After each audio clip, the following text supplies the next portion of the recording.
Perfecto, ministro. Ya. Ok. Bueno, muchas gracias por acompañarnos, ministro, y ya lo adelantábamos. Son varias las temáticas que queremos conversar con usted, pero partamos por esta noticia que se ha conocido de una baja en un 15% de las licencias médicas que se han presentado desde que se conoció este informe de Contraloría. ¿En qué consiste este número y cómo lo toman también desde el gobierno? Sí, bueno, efectivamente en el último mes, porque es el dato que es más sensible, ¿cierto?, al cambio en el escenario que ha habido en el tema de las licencias, ha habido esta baja de 15% en el número de licencias solicitadas. Ahora hay que recordar que esto no solamente responde al informe de la Contraloría, que por supuesto fue muy importante para crear conciencia sobre esto, sino que también a la entrada en vigencia de la ley que controla los grandes emisores de licencias, que lo aprobó el Congreso también más o menos en aquella época. Así que esos dos factores están actuando. Eso involucra, ¿cierto?, un uso más racional de las licencias, donde sabemos que hay hoy día, en términos del conjunto de las licencias, no solamente el sector público, sino que también el sector privado, que está todavía bastante por encima de los niveles previos a la pandemia. O sea, más de un 300%, Y eso es lo que nos si no me hace, equivoco, ministro. Una cantidad... claro. Entonces eso nos hace presuponer que todavía, o sea, que hay bastante abuso en el uso de las licencias, y para eso se legisló ya para controlar a los grandes emisores, y el gobierno también está comprometido a enviar un proyecto ahora en los próximos días de reforma paramétrica al subsidio por incapacidad laboral, que es aquel que financia las licencias médicas. Ahora, ministro, acá estamos hablando, usted lo señalaba, se lo estaba mencionando, este aumento explosivo de la cantidad de licencias médicas que hubo pre-pandemia, post-pandemia, son más del 300% de aumento, sobre todo en lo que pasa con los municipios, donde incluso ellos pedían que se hiciera ciertos cambios en cómo se regulaba esta materia. ¿De qué da cuenta este aumento explosivo que ahora se está tratando de regular y también que, de cierta manera, deja en evidencia falencias en el sistema que tenemos de previsión social y de salud? Sí, bueno, no estoy seguro cómo calcula ese 300%, pero lo que sí es claro es que el volumen de licencias y el gasto de los aseguradores, tanto FONASA como las ISAPRE, hoy día es superior al que había antes de la pandemia. Y eso es algo que tiene que terminar de racionalizarse. Para eso, como digo, ya hay una parte que ya se legisló, otra que se va a legislar ahora. No era necesario, ¿cierto?, que los alcaldes lo demandaran, porque esto está comprometido con el Congreso desde la discusión del presupuesto, con estos mismos plazos, porque nosotros ya este tema ya lo habíamos levantado en la discusión pública, y particularmente con el Parlamento, ya hace bastante tiempo atrás.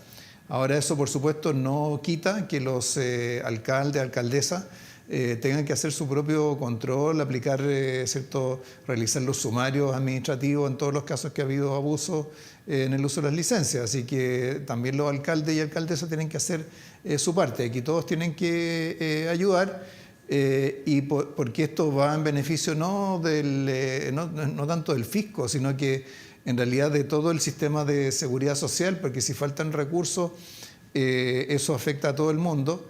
Y por otro lado también afecta a los propios trabajadores. Cuando hay, ¿cierto?, alguien que está abusando de una licencia, parte del trabajo de esa persona está recargando a otra que sí se quedó en el trabajo. Entonces, esto es un tema de justicia y de sostenibilidad de la seguridad social. ¿Y cómo se está abordando justamente lo que usted decía, los sumarios? Una parte son todo el trabajo que está haciendo internamente los municipios en los sumarios internos, pero también sabemos que hay una investigación importante que además se va a dar a conocer mañana sobre lo que pasó justamente en el gobierno central.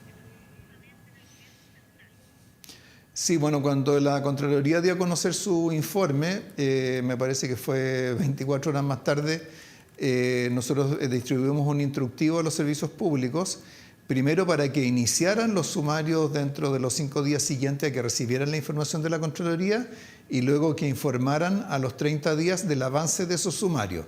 Eso es lo que vamos a conocer mañana como balance para todo el gobierno central, no así las municipalidades, que son autónomas, entonces nosotros no tenemos tuición sobre ellas, pero nosotros sí nos preocupamos de lo que ocurre en el gobierno central. Ministro, y lo llevo a hablar de otro tema. Hablemos de las contribuciones, que ha sido un tema que preocupa en la opinión pública, sobre todo las distintas demandas que han aparecido desde sectores que tienen que ver con adultos mayores, que han estado siempre levantando esta temática. Hoy día se conoce esta propuesta del presidente de la UDI, que la visibiliza Guillermo Ramírez, y que postula que sea parte de la campaña de la candidata de su sector, Evelyn Matei. Y que habla sobre eliminar ciertas contribuciones, en particular la de la primera vivienda. ¿Cómo ven ustedes esta propuesta? Sí, bueno, como sabemos, esta fue una propuesta que se hizo en la época del proyecto de nueva constitución del Consejo Constitucional. En aquel momento se dijo que era una propuesta que iba a permitir que se aprobara esa constitución, cosa que en la realidad no ocurrió.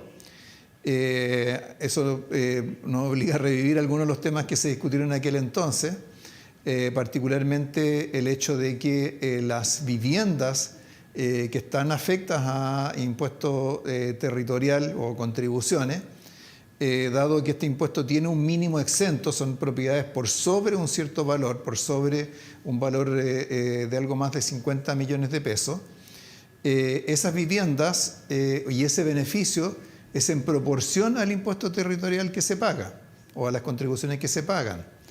Y esos recursos van a financiar a las municipalidades, van a financiar al conjunto de municipalidades del país. Aquí el gobierno central, las cuentas fiscales no tienen que ver con esto, porque esto es plata que se recauda por las viviendas de mayor valor, que va a financiar a todos los municipios del país a través del Fondo Común Municipal. Entonces, para dar una idea, ¿cierto? De los 800 millones de dólares que se giran por este impuesto en el año, más o menos el 45% proviene de las comunas de Lo Barnechea, Vitacura, Las Condes, Providencia, o sea, las comunas del barrio Alto de Santiago. Y por lo tanto es ahí donde se generaría este beneficio en el caso de exención para las primeras viviendas. Y aquí tenemos que recordar que lo que se define como primera vivienda es donde vive el propietario, para excluir lo que se llama segunda vivienda, que son casas de vacaciones en la costa, en el sur, etc. ¿Ya? Ahora, todos sabemos cuál es muchas veces el ingenio de los chilenos. Basta con poner las propiedades a nombre de otra persona dentro de la familia para que todas las propiedades aparezcan como primera vivienda. Ahora, ministro. Pero para dar un número, ¿sí? Pero para dar un número que ejemplifica esto, para los habitantes de la comuna de Lo Barnechea, esto significaría, para los que pagan contribuciones, un beneficio al año de 3.300.000 pesos en promedio. Esto, por supuesto, es para los habitantes no del Cerro 18, sino que para los habitantes de la dehesa. Y como esos recursos, hay solo una parte que se queda en el municipio de La Barnechea y el resto va al Fondo Común Municipal, lo que tendríamos pensando en estas 4 comunas es que habitantes o las municipalidades de La Pintana, por ejemplo, terminarían pagando el costo de parte del costo de este beneficio, porque reducirían sus ingresos del Fondo Común Municipal. Ese es el efecto económico distributivo que tendría una medida de este tipo. Yo creo que por eso es que los chilenos en aquel momento no se mostraron tan atraídos por esta propuesta cuando se presentó dentro de la propuesta constitucional. Ministro, pero acá hay dos personas que también pagan, o dos grupos de personas. Y voy a empezar por uno y después le voy a preguntar por otro, que serían los adultos mayores. Pero empecemos por también ese grupo de clase media emergente que sí paga contribuciones, porque claro, usted señala, y es muchas veces el argumento que se da, de que los sectores más ricos del país son los que pagan contribuciones,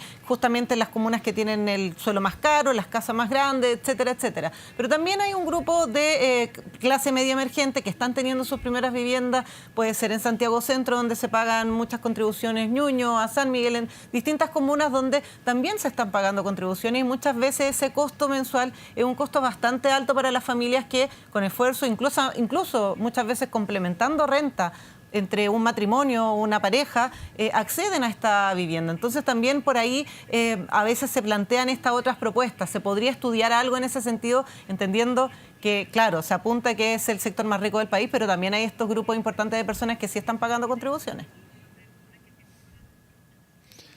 Claro. Bueno, es cierto, hay unas proporciones que son para el conjunto de las propiedades del país, ya, pero aquí yo creo que en el caso de las contribuciones, digamos, el gran desafío, el gran problema que se genera en torno a las contribuciones es que es un impuesto que se paga en función del valor de la propiedad o el avalúo de la propiedad y no de los ingresos que tiene el contribuyente. Claro. Sí. Donde eso genera una mayor tensión es en el caso de los adultos mayores, ¿cierto? Que muchos de ellos ya no trabajan, reciben una pensión y puede que vivan en una propiedad que ha incrementado su valor porque el barrio se valorizó, porque el suelo se valorizó. Entonces, justamente hacia ese sector que está dirigido la propuesta del gobierno, que va a ser parte del proyecto de reformas de impuestos en beneficio de las pymes y de la clase media, que es un proyecto que lo vamos a ingresar en unos 10 días más junto con otros proyectos pro crecimiento. Y en ese caso, lo que se hace es que para el 60% más pobre, o los adultos mayores pertenecientes al 60% más pobre de los hogares, además de aquellos que hoy día ya están exentos o que están exentos en un 50%, en cualquier caso no van a pagar más de 5% de sus ingresos como contribuciones. Eso es lo que está propuesto para los adultos mayores, que es donde esta diferencia entre impuesto que se paga por el valor de una propiedad e ingresos que tiene la persona es más dramático, porque Claro. las personas no tienen muchas posibilidades de compensar o de hacer algo para cerrar esa brecha. Ministro, usted lo explicaba muy bien. O sea, acá este es un impuesto que se paga sobre el terreno, sobre la vivienda y no sobre la renta de la persona. Por lo tanto, se paga además durante toda la vida. Y ahí hay muchos que plantean por qué no se analiza, en vez de, por ejemplo, esta propuesta que apunta a pagar un máximo de un 5% y a unas exenciones parciales dependiendo del nivel socioeconómico, ¿por qué no se analiza también quizás una exención universal para los adultos mayores? Porque, bueno, también existen adultos mayores que tienen ingresos altos, ¿ah? O sea, digamos, el criterio de responder a una necesidad social tiene que expresarse en los parámetros de carácter social con los cuales se define un beneficio tributario, ¿ah? O sea, se descarta absolutamente que se pueda analizar siquiera una exención universal para adultos mayores. O sea, en todos estos casos lo que tenemos que pensar es si para beneficiar a la clase media, a los adultos mayores, tenemos que definir las cosas de una manera tal que personas que tienen muchos recursos también se benefician. Yo creo que eso una cosa no va atada necesariamente a la otra. Yo creo que la política pública, es cierto, hay ministro, capacidad además para poder definir mejor, sí, de manera más efectiva los beneficios con este criterio social. Claro. Disculpe que lo interrumpa, pero es como muy similar también a la discusión que se dio hace muchos años cuando se hablaba del acceso gratuito a la educación. También se hablaba de que fuera universal y había un sector, que era precisamente la izquierda, que apuntaba a tener acceso universal a la educación, y la derecha apuntaba justamente a lo que usted me señala, de que hay sectores que tienen mayores recursos y que no sería acorde darle un beneficio universal. ¿No estaríamos hablando acá de algo similar? Estamos aduciendo a los mismos argumentos finalmente. Sí, pues, y justamente en el proyecto de financiamiento a los estudiantes y que pone fin al CAE, respecto de la gratuidad de la educación superior, se posterga la ampliación más allá del 60% en la cual está ahora. Actualmente está justamente en el 60% de ese límite, ¿ah? Así que yo diría que es bastante consistente una cosa con la otra. Y lo último, respecto a las contribuciones, hay un punto que también sería bueno abordarlo porque lo dice justamente Guillermo Ramírez y es parte de lo que se habla cuando se conoce que en Santiago Centro se bajaron las contribuciones por todo lo que ocurrió post-estallido, etcétera, en los locales comerciales. Hay otros propietarios que están un poco enojados porque se han estado recalculando y subieron sus contribuciones. Guillermo Ramírez dice que se propone este proyecto por parte de la UDI justamente en un momento en que de manera aparentemente oscura se realizan estos reavalúos fiscales. ¿Cómo se explican los reavalúos para que la gente también en su casa entienda por qué a veces le suben de manera que ellos no comprenden muy bien las contribuciones? Claro, bueno, los avalúos, el avalúo fiscal se actualiza cada un cierto número de años, cada 5 años, sobre la base de los antecedentes de mercado. Es decir, trata de seguir más o menos lo que va ocurriendo con el valor de las propiedades. Ahora, a veces la realidad avanza más rápido que esos 5 años. Entonces, ocurre que en el intertanto, ¿cierto? Hay eventos que afectan, en algunos casos deterioran el valor de ciertas propiedades. Entonces, por supuesto que el sistema tiene que tener esa flexibilidad para ser capaz de recoger ese tipo de situaciones. El director de Impuestos Internos así lo ha estado analizando y así lo ha estado evaluando y ha tomado algunas medidas. Pero yo creo que la pregunta acá, en el fondo, es si consideramos, si lo que estamos buscando es mejorar la forma en que se aplica un impuesto, que nuevamente beneficia a las municipalidades, no al gobierno central, o lo que se quiere es simplemente eliminarlo. Y si se quiere eliminarlo, entonces, bueno, habrá que hacerse cargo de las consecuencias sobre las finanzas municipales y sobre la equidad entre personas con niveles socioeconómicos muy distintos, como lo ejemplificaba con el caso de las propiedades en la dehesa. Bien, ministro, lo invito a cambiar de tema ahora a otro anuncio que además yo creo que importa bastante a las familias y al bolsillo, sobre todo de la calefacción con este aumento de las bencinas y sobre todo de la parafina. Se anunció esta alza en 69, algo pesos, 69,4 pesos durante este jueves. ¿Qué va a pasar con el precio? Se habla también de este sistema de estabilización que podría por ahí regularlo la próxima semana. Sí, mire, aquí este es un tema, el tema de la estabilización y ponerle un techo al precio de la parafina. Es un tema que se acordó en nuestras negociaciones con la Central Unitaria de Trabajadores, se incluyó en el proyecto que reajustó el ingreso mínimo, pero desgraciadamente el Congreso se alargó en el despacho de ese proyecto. La idea era que ese proyecto se aprobara a fines de mayo, y se terminó aprobando a mediados de junio. Nosotros le advertimos en su momento a los parlamentarios que, si bien en el caso del ingreso mínimo, ¿cierto?, eso se podía pagar retroactivamente por los empleadores, el tema de la estabilización del precio de la parafina era un riesgo en la medida que estamos entrando en el invierno. Finalmente el proyecto se aprobó, ya tomó razón la Contraloría del decreto promulgatorio y ya desde la próxima semana ya va a poder operar este mecanismo afortunadamente y con eso, ¿cierto?, vamos a poder asegurarle a los vecinos y vecinas, particularmente las personas que usan calefacción con parafina, alimentada con parafina, que ya va a tener ese mecanismo de estabilización operando y ya va a tener ese techo los precios de la parafina. Así que estamos actuando con la mayor rapidez posible para que todos los pasos administrativos estén dados para que ya la próxima semana opere ese mecanismo. 1.050 pesos es el techo, si no me equivoco, ministro. Es 1.050 pesos para el precio del por mayor en la región metropolitana, porque hay variaciones, ¿cierto?, a lo largo del país y no existe una fijación de precios directa sobre las bombas de bencina que expenden el producto. Ya usted explicaba, ministro, por qué esto no se pudo quizás estabilizar antes. Hoy día vemos una alza de 70 pesos, pero también para explicar en la casa por qué, cuando uno escucha mucho esto del MEDCO, no aplicó en este caso, por qué no corre el MEDCO para las parafinas.